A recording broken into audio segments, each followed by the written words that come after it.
Hello વિદ્યાર્થી મિત્રો, આજે આપણે ફેબ્રુઆરી મહિનાના 1 થી 10 તારીખના કેટલાક અગત્યના કરંટ અફેર્સને જોઈશું. તો ચાલો ચાલુ કરીએ. ભારતમાં તાજેતરમાં કયા બે જળપ્લાવિત વિસ્તારોને નવા રામસર સ્થળો તરીકે ઉમેરવામાં આવ્યા છે? તો પતના પક્ષી અભયારણ્ય અને છારી ઢંઢ, જે કચ્છમાં આવેલું છે.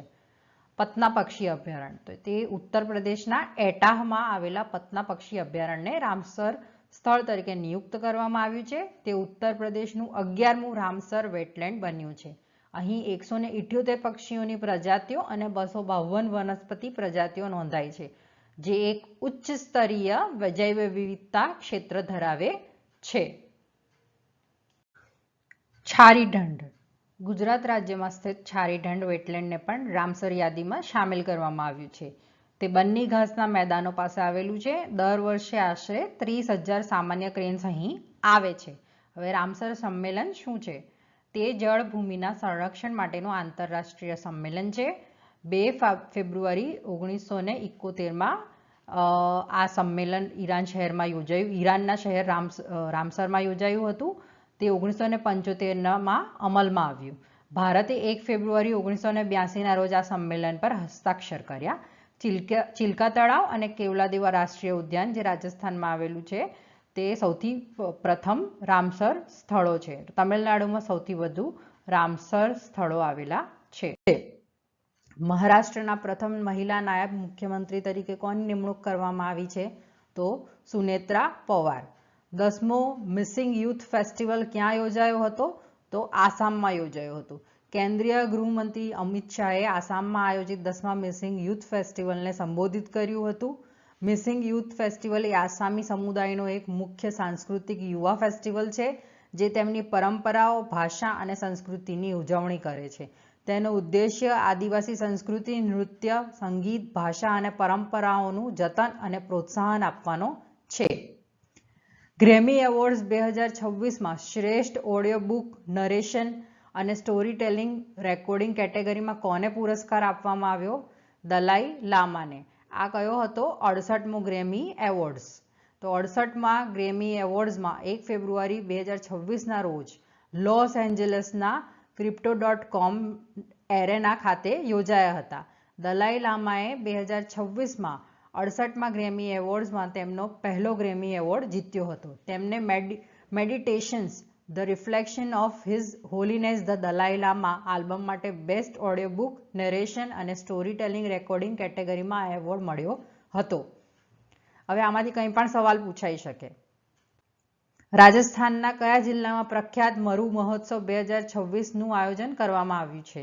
જેસલમેર. હવે તેનો ઉદ્દેશ્ય થાર રણની સમૃદ્ધ સંસ્કૃતિનું જતન કરવાનો છે. બીજી ભારત આરબ વિદેશ મંત્રીઓની શિખર સંમેલન ક્યાં યોજાઈ હતી? નવી દિલ્હી ખાતે.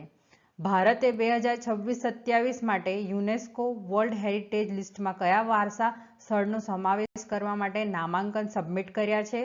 મેઘાલયનો living route bridge.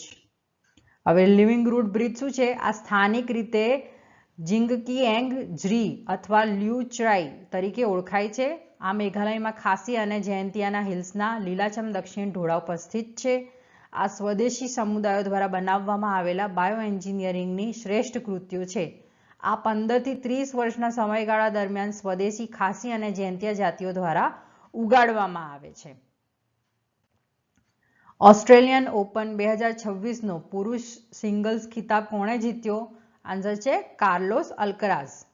Spanish tennis ખેલાડી કાર્લોસ અલ્કરાઝે નોવાક જોકોવિચને હરાવીને ટાઇટલ જીત્યું. આ કાર્લોસ અલ્કરાઝનું 7મું ગ્રાન્ડ સ્લેમ ટાઇટલ છે. તેણે પહેલીવાર ઓસ્ટ્રેલિયન ઓપન જીત્યું. નેક્સ્ટ, દર વર્ષે કઈ તારીખે વિશ્વ જળપ્લાવિત ભૂમિ દિવસ વર્લ્ડ વેટલેન્ડ ડે ઉજવવામાં આવે છે? 2 ફેબ્રુઆરી. તાજેતરમાં પ્રધાનમંત્રી નરેન્દ્ર મોદીએ પંજાબમાં આદમપુર એરપોર્ટનું નામ બદલીને કયા મહાન વ્યક્તિત્વના નામ પર રાખવાની જાહેરાત કરી છે?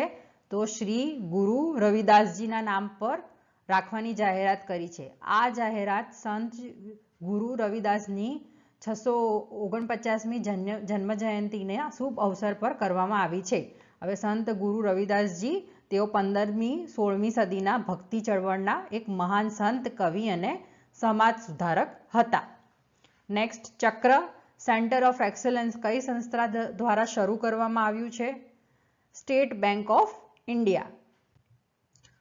તાજેતરમાં યોજાયેલા રૂસોમા ઓરેન્જ ફેસ્ટિવલ કયા રાજ્યમાં યોજાયો હતો? તો નાગાલેન્ડમાં. નાગાલેન્ડના રૂસોમા ગામમાં રૂસોમા ઓરેન્જ ફેસ્ટિવલની 5મી આવૃત્તિ શરૂ થઈ ગઈ છે. એનું સ્થાન કયું હતું? રૂસોમા ગામ, કોહીમાંથી લગભગ 10 કિલોમીટર દૂર. થીમ રૂસોમાની વિપુલતા, અને એનો ઉદ્દેશ્ય શું છે? તો કે ગામડાના કલ્યાણ, ગ્રામીણ ઉદ્યોગ સાહસિકને પ્રોત્સાહન આપવું અને નારંગી ઉગાડનારાઓની મહેનતને ઓળખવી. કયા રાજ્યમાં મુખ્યમંત્રી ગ્રામોત્થાન યોજના શરૂ કરવામાં આવી છે? તો આન્સર છે ગુજરાત. મુખ્યમંત્રી ગ્રામોત્થાન યોજના એ શું છે? તો કે ગુજરાત સરકારે મુખ્યમંત્રી ગ્રામોત્થાન યોજના શરૂ કરી છે. ગુજરાતના મુખ્યમંત્રી ભૂપેન્દ્ર પટેલે ગુજરાતના આણંદ જિલ્લામાંથી આ યોજનાનો પ્રારંભ કરાવ્યો. આ યોજનાનો મુખ્ય ઉદ્દેશ્ય ગામડાઓમાં શહેરી સુવિધાઓ પૂરી પાડીને ગ્રામીણ શહેરી અંતરને દૂર કરીને મહાત્મા ગાંધીના ગ્રામ સ્વરાજ આત્મનિર્ભર ગામડાઓના સ્વપ્નને પૂર્ણ કરવાનો છે. આ ગામોમાં પાકા રસ્તા, ભૂગર્ભ ગટર, સૌર ઉર્જાથી ચાલતી સ્ટ્રીટ લાઇટ અને ડિજિટલ ઈ ગ્રામ સેવાઓ પૂરી પાડવામાં આવશે.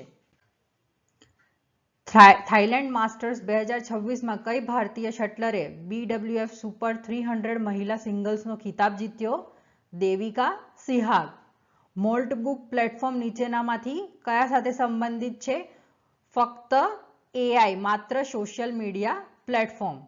6ઠ્ઠી રાષ્ટ્રીય પાક પોષક સમિટ 2026 કયા સંગઠન દ્વારા યોજાશે? ભારતીય સૂક્ષ્મ ખાતર ઉત્પાદક સંગઠન. નારંગી અર્થતંત્રનો ઉલ્લેખ કેન્દ્રીય બજેટ 2026-27માં કરવામાં આવ્યો છે. તે શેની સાથે સંબંધિત છે?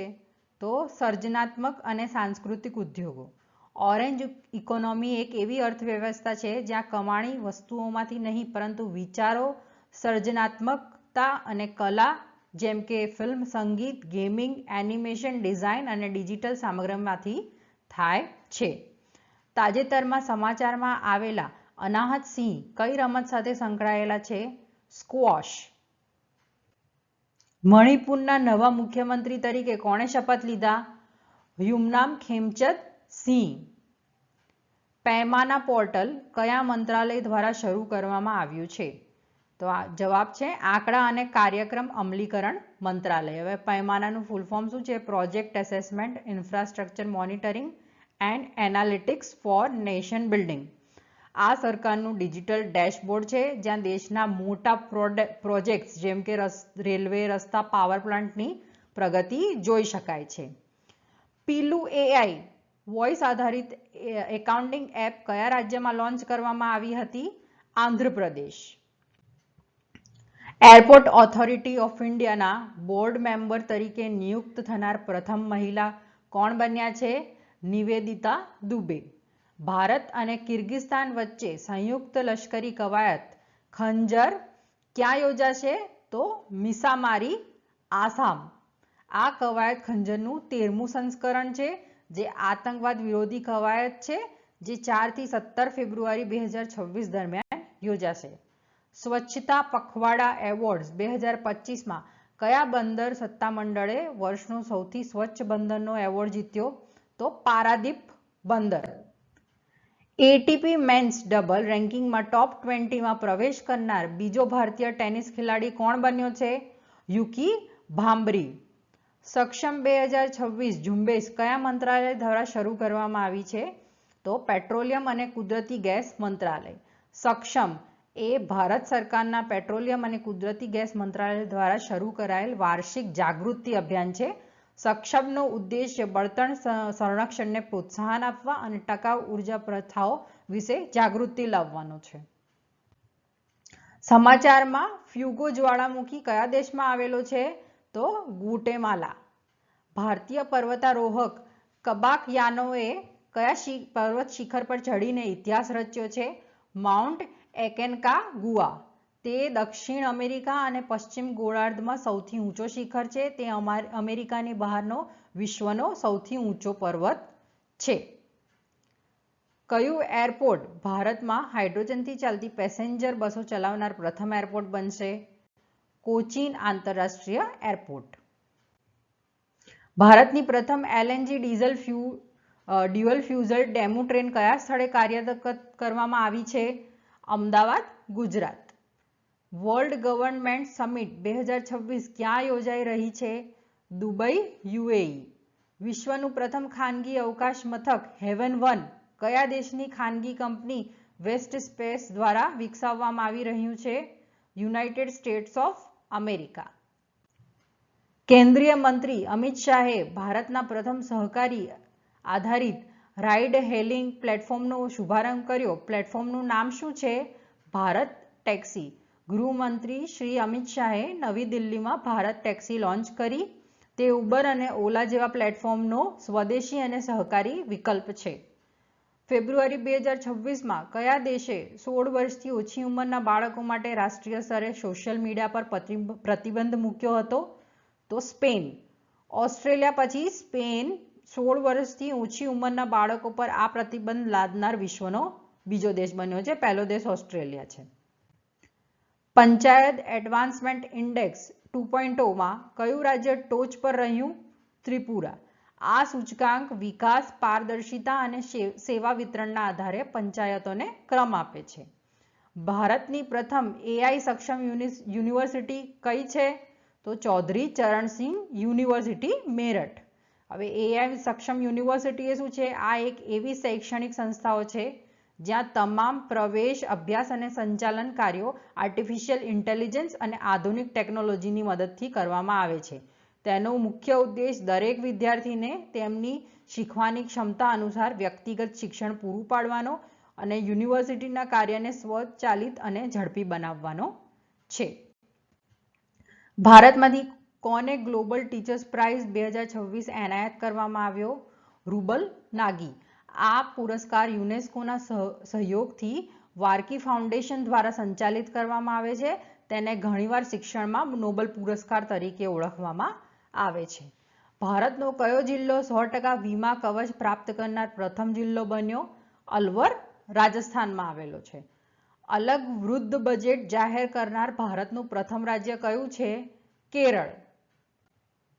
કયા દેશે ICC under nineteen men's cricket world cup 2026 જીત્યો? Bharat. ICC under nineteen men's world cup 2026 ભારતે ફાઇનલમાં ઇંગ્લેન્ડને હરાવ્યું. આ ફાઇનલ મેચ હરારે, ઝિમ્બાબ્વેમાં રમાઈ હતી.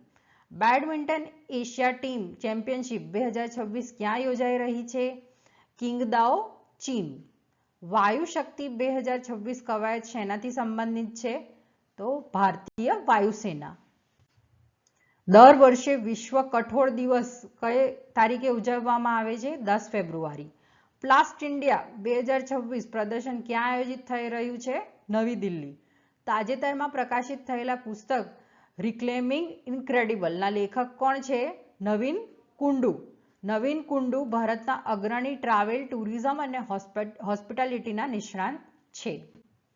આંધ્રપ્રદેશના મુખ્યમંત્રીએ ચિત્તૂર જિલ્લામાં 24 કલાકની અંદર મહિલાઓની કેટલી ઈ-સાયકલનું વિતરણ કર્યું જેનાથી ગિનીસ બુક ઓફ વર્લ્ડ રેકોર્ડમાં સ્થાન મળ્યું? તો 5500થી વધુ. તાજેતરમાં સમાચારમાં જોવા મળેલ પુનાતસાંગચુ 2 હાઇડ્રો ઇલેક્ટ્રિક પ્રોજેક્ટ કયા દેશમાં સ્થિત છે? ભૂતાન. પુનતસાંગચુ 2 એ ભૂતાનના વાંગડુ ફોદ્રાંગ જિલ્લામાં પુનતસાંગસુ નદી પર સ્થિત એક નદીના પ્રવાહમાં વહેતો જળવિદ્યુત પ્લાન્ટ છે. કઈ કંપનીએ 1 ટ્રિલિયન બજાર મૂડીરોકાણ હાંસલ કરનારી વૈશ્વિક સ્તરે પ્રથમ રિટેલર બનીને ઇતિહાસ રચ્યો? વોલમાર્ટ. ડિસેમ્બર 2025 સુધીમાં ભારતની નવીનીકરણ ઉર્જા ક્ષમતામાં કયું ભારતીય રાજ્ય સૌથી મોટું યોગદાન આપનાર રાજ્ય તરીકે ઉભરી આવ્યું છે? ગુજરાત. ડિસેમ્બર 2025 સુધીમાં ગુજરાત 42.583 ગીગાવોટ સ્થાપિત ક્ષમતા સાથે ભારતના નવીનીકરણ ઉર્જા ક્ષેત્રમાં અગ્રેસર છે, જે રાષ્ટ્રીય કુલ ક્ષમતાના 16.50% યોગદાન આપે છે. વર્લ્ડ સી ફૂડ કોંગ્રેસ 2026 ક્યાં યોજાઈ હતી? ચેન્નઈ. કયા રાજ્યએ સરકારી હોસ્પિટલોમાં 14 અદ્યતન 1.5 ટેસ્લા MRI મશીનો રજૂ કર્યા છે? ગુજરાત. Okay, thank you.